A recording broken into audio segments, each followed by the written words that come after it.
Hi, I'm Vincent Andresani, and this is episode 19 of The Place of Sound.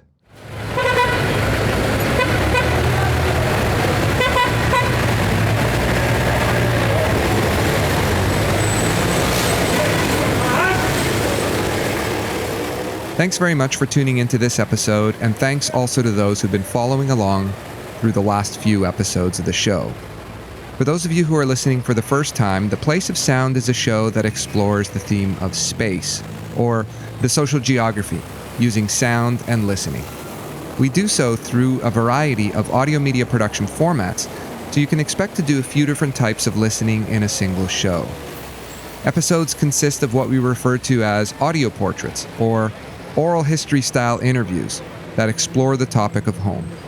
Soundscape compositions, which use everyday sounds to communicate the personal and social significance of a given place. And we typically end the episode with a short documentary-style piece that, over recent months, has explored the topic of social isolation, something we know all too well as a result of our lockdown experiences. These are the types of projects that you can expect to hear on The Place of Sound, and all of them are produced by students here at Carleton University. They're what gets produced in Comms 4501 Digital Media Production, which is a fourth-year workshop course in the Communication and Media Studies program.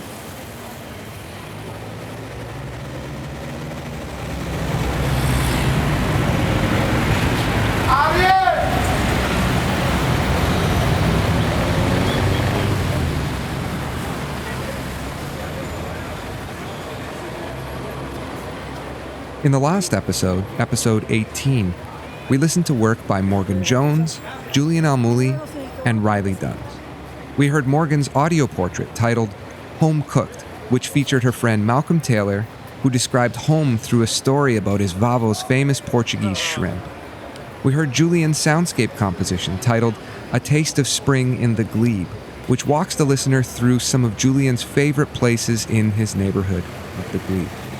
And lastly, we heard Riley's audio documentary titled The Polarity of Immobility, which explores Riley's take on the contradictions of immobility as a result of his lockdown experience. In this episode, we'll listen to more student projects produced in my media production workshop. But before we do that, we'll pause for a quick announcement by Gracie Lee Phillip. Gracie Lee is the Vice President of the Communications Student Society here at Carleton University.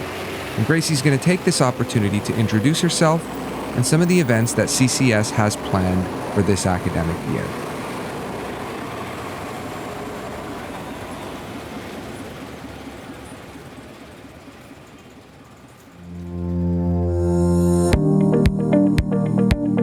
Hello, my name is Gracie Lee, and I'm the Vice President of the Carleton Communications Society, alongside Peter, our President. I'm so excited to share some of the amazing opportunities we hold every year and new ones that are coming.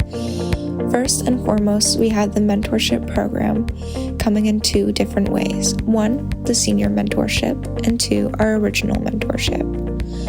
Next, we have some amazing events such as LinkedIn workshops, Pints with Profs, or Mingle Mania. I look forward to seeing many of you there this year. And finally, I ask you to sign up to be a member through our Instagram. There you will find all our information and even our email, so feel free to reach out to ask any questions. Have a good day, and I can't wait to meet some of you virtually or hopefully in person.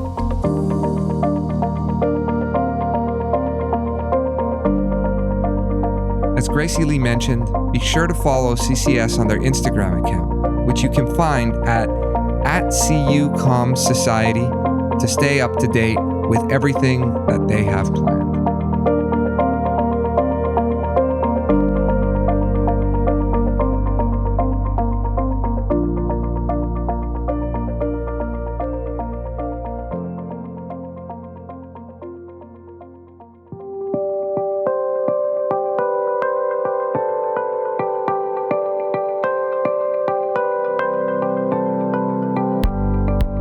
Okay, on to the projects.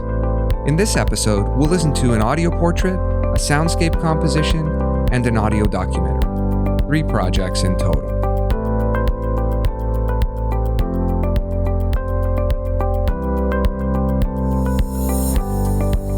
The first project is an audio portrait by Marijke titled A Place That Feels Safe, and it features her close friend Andrew. As the title suggests, Andrew thinks of home as a safe space, one that offers the individual the freedom to explore who one is and who they might become. The second project is a soundscape composition by Bianca Dattomo titled Home Office. In it, Bianca offers some thoughts on working remotely during the pandemic and shares the new parts of her routine as she adjusted to working from home. And the final project is an audio documentary by Hannah Kalmisto titled Avoiding the Timesuck. Like Bianca, Hannah also explores the loss of routine caused by the lockdown. She discusses the struggles she faced at the onset of the lockdown and some of the things she did on her own and with others to try and reestablish routine during the last year of her undergrad degree. It's worth noting that each of these projects mark different moments around the pandemic. Bianca and Hannah's pieces were made during the spring of 2021, sometime around March and April, while Marijke's piece was made much more recently, in October of this year. Okay, let's begin with Marijke's audio portrait titled A Place That Feels Safe. Marijke, over to you.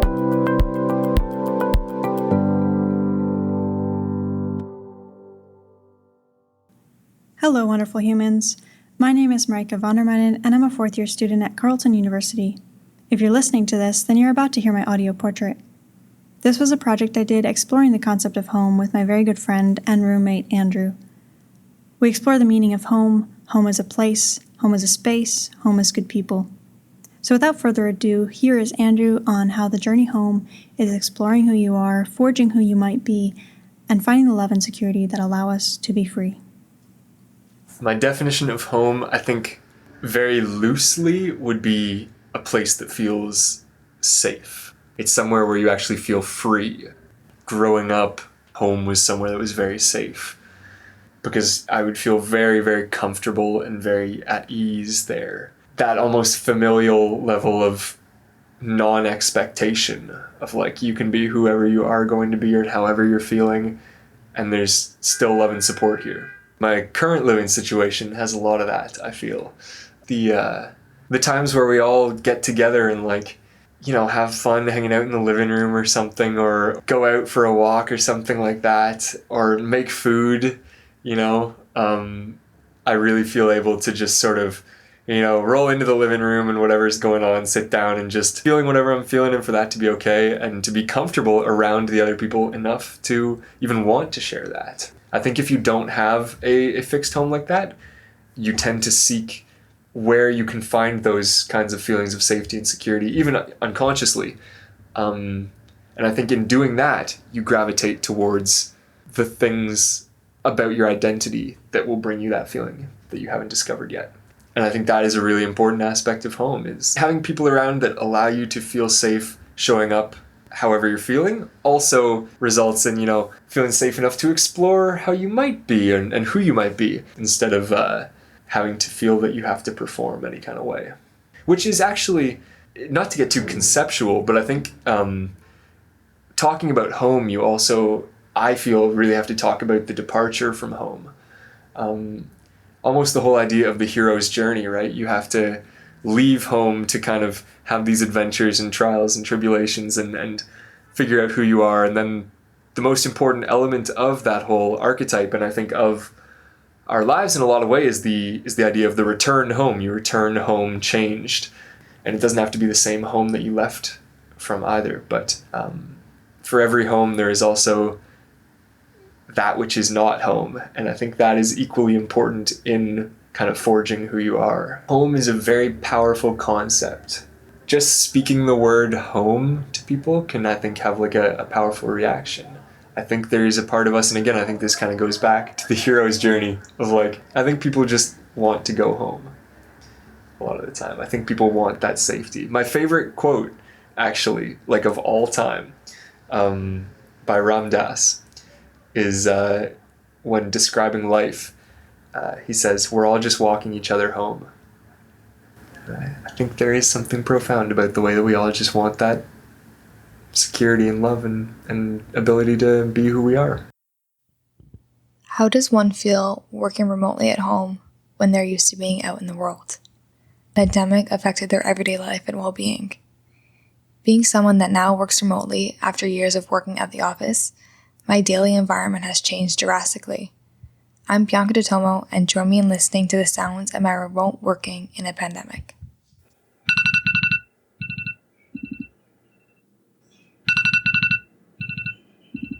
It's been almost a full year.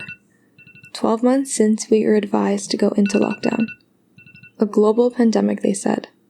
To isolate for only 2 weeks. If only that was the case. The days of waking up and leaving for work are still a thing in the past. My days are now confined in one small apartment morning to night. I start my day off with the morning shower. Retail investment space, and we actually took a deep dive onto how and why Pete isn't more successful. Not much social interaction these days, so I play one of my favorite podcasts. I never used to listen to them. However, quarantine has made me pick up a couple new hobbies and interests. Now, instead of my daily Starbucks pickup, I settle for coffee at home.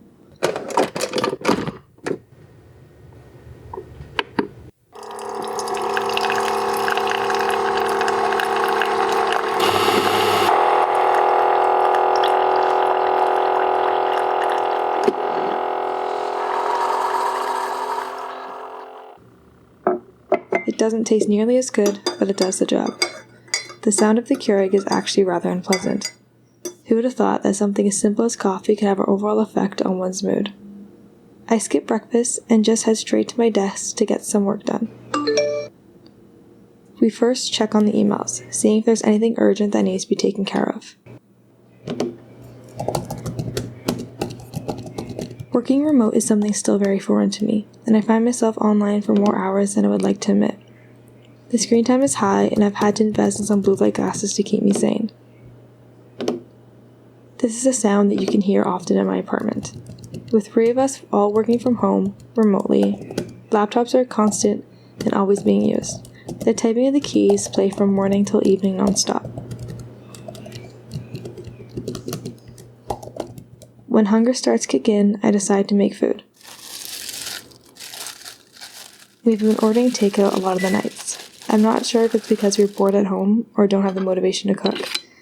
My partner and I are big travelers and love going to dinners, so staying at home every night has not been ideal. However, when I do decide to cook, I feel a little bit of achievement.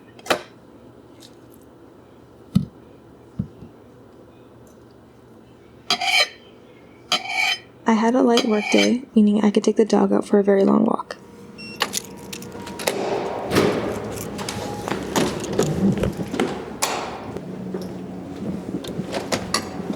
Living downtown by the river, you get a lot of sounds. There seems to always be construction or some sort of disturbance.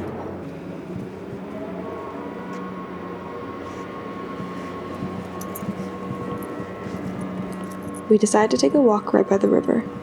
It is mid-March, so there's still snow on the ground, however the water seems to be flowing today.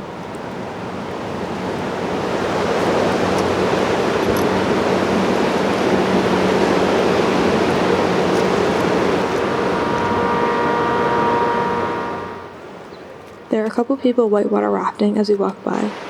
You can hear the water flowing past and the snow crunching beneath our feet as we walk down the path. Today seems to be the first beautiful day out in a while.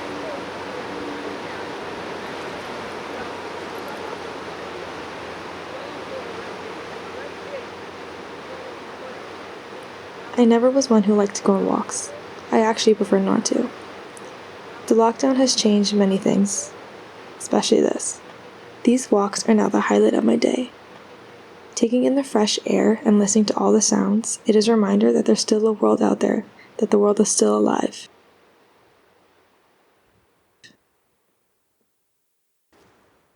Hi, my name is Hannah Kalmisto, and what you're about to listen to is the podcast episode I created for a fake podcast series that I made up called Avoiding the Timesuck, and this is episode 1 called What the Structure, and it examines the loss of structure that I experienced as a result of the COVID-19 pandemic.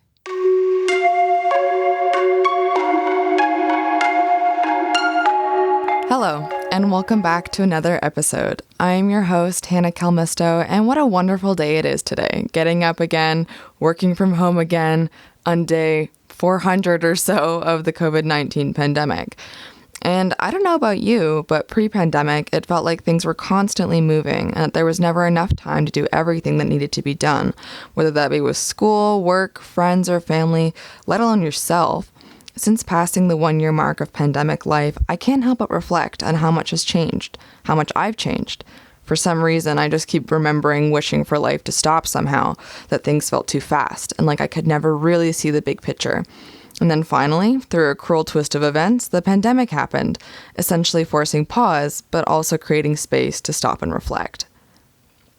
However, an interesting dilemma I faced was the loss of structure. I felt suddenly having work, home, and school all converge in the same place. And without having to physically go anywhere, I quickly began to realize how much I have organized my life and daily routines around physical structures in society, like the city bus schedule to regulate my time.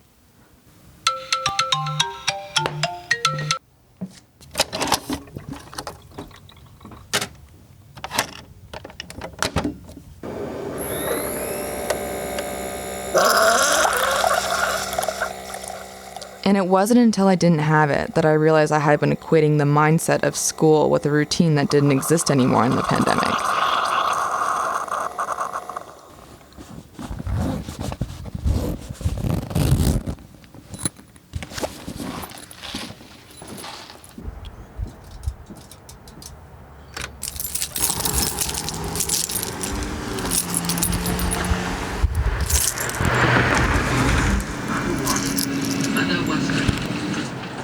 So, lucky for me, the pandemic exposed all the areas of my life where I had fallen into this trap, and heading into the last year of my undergrad, I needed to find a way around this maladaptive crutch to avoid the time suck.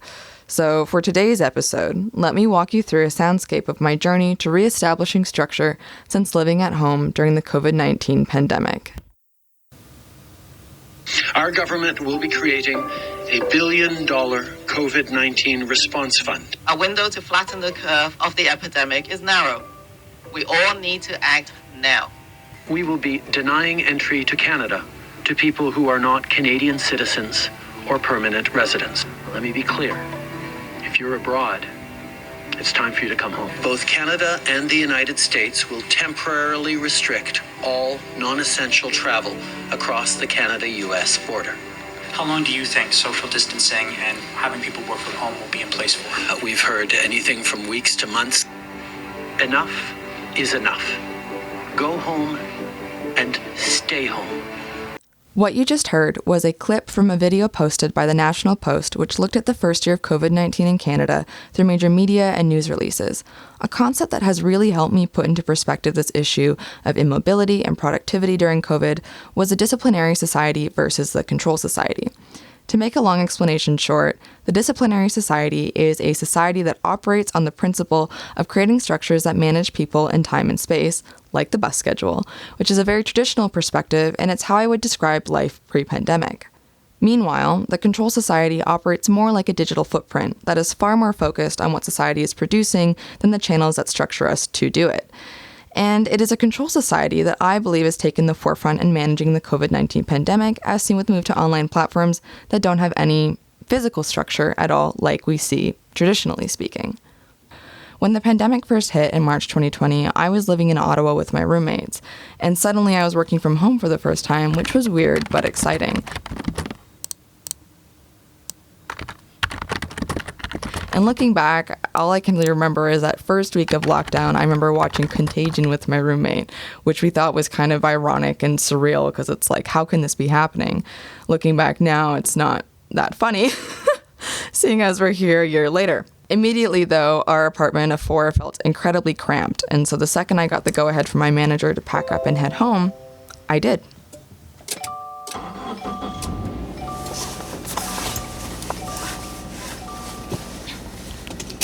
Being at home at the beginning of the pandemic was, for lack of a better word, fun.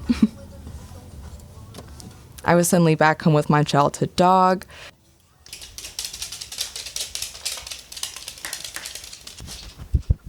reconnecting with my brother and parents whom I hadn't seen since Christmas. And yeah, sure, we were on lockdown, but suddenly I had all this time that mere weeks ago I'd been begging for. I started working out again. Are we doing the same workout again today? No, we're gonna do a different one. All right. Can't wait. Get that energy up. Come on, let's go. Essentially just enjoying the freedom that came with not having to physically go anywhere. But the problem is that this wasn't vacation. This was lockdown. And it wasn't over in 2 weeks, or even 2 months.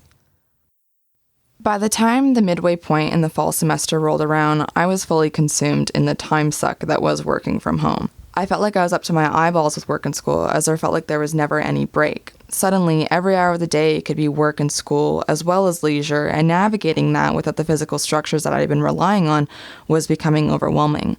All this extra time made me feel like I was drowning in it, while simultaneously feeling parched for more.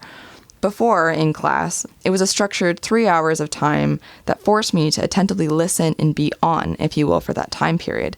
And now, in the pandemic, there was no definitive time. So I was always on, which, like a light bulb, I eventually burnt out. And I wasn't the only one. Dad, do you remember last year when we started going on walks? I don't know. It seemed like just the thing to do, right? Sort of like, okay, well, bide some time. I was talking to a guy that today, one of my meetings, he's about 60, and he decided to go into the office. He doesn't want to work from home. And there's about six or seven people in our office, and you think there used to be over 100, and they can't work from home. The situation is a bit of a 60. He doesn't need to work, but he also said, I'm alone. I can't be working from home. It's like I'll go crazy. I need some interaction, even if I just see a few people. Talk to the janitors, or get a coffee at Tim Hortons. Teaching's completely reinvented. If you told me 25 years ago that I'd be teaching gym and dance and drama online, I would have thought you were out of your mind, because at that point computers didn't even exist to that capacity. But the way we've had to use technology and learn technology and expect kids to use technology at such young ages has limited what we're able to do and changed what we can deliver, changed how we evaluate, changed how we have relationships with kids. Then you suddenly pivot again and you're back thrown in the classroom and you have to start all over again and reinvent those norms for in the classroom that didn't necessarily have to be there in the online. And then you're wearing a mask and you're wearing a shield and the kids can't hear you, and teaching is completely different, and maybe forever changed. The clips you just heard was first my dad talking about one of the employees that he manages at work, and the other was my mom, a teacher, talking about the difficulties that teachers have faced throughout the COVID-19 pandemic. Even though everyone's situation is unique, it is interesting to see two additional perspectives of people or groups who are also struggling with the lack of structure the pandemic has brought about. Since going on this journey to reestablish a sense of structure, I have to say self-care has been of the utmost importance, as I have found it allowed me to connect with myself and learn what it is that I really need from myself, and not from an external structure. Unsurprisingly, one of the first things I did was recognize how much my intrinsic motivation system values external incentives. So that has been a key finding in regaining my productivity. Lately, I have been using my Alexa to set reminders or planning to go on walks with family, so that way I can take a break and have that time to decompress, or even doing work alongside a study with me video on YouTube, which can be pre-recorded or live, and has been really helpful in terms of maintaining that type of motivation. Now, to wrap this up, I'm going to depart with another concept I learned this year in a first-year cognitive science class that I'm taking as an elective. There's a part of the brain called the mind-wandering system, which is exactly what it sounds like and is our default mode network that's on when we're not paying attention. The brain is constantly thinking and analyzing surroundings, and this system can be helpful in identifying big-picture aha moments, as will bring things to our attention that are important, but we may have been pushing to the side. Now, let's look at our pre-pandemic society and ourselves operating within it like a brain with the mind-wandering system on in the background. Then suddenly, the COVID-19 pandemic immobilizes life as we know it. This would be the aha moment, effectively shuffling everything else to the back and forcing us to look in the mirror.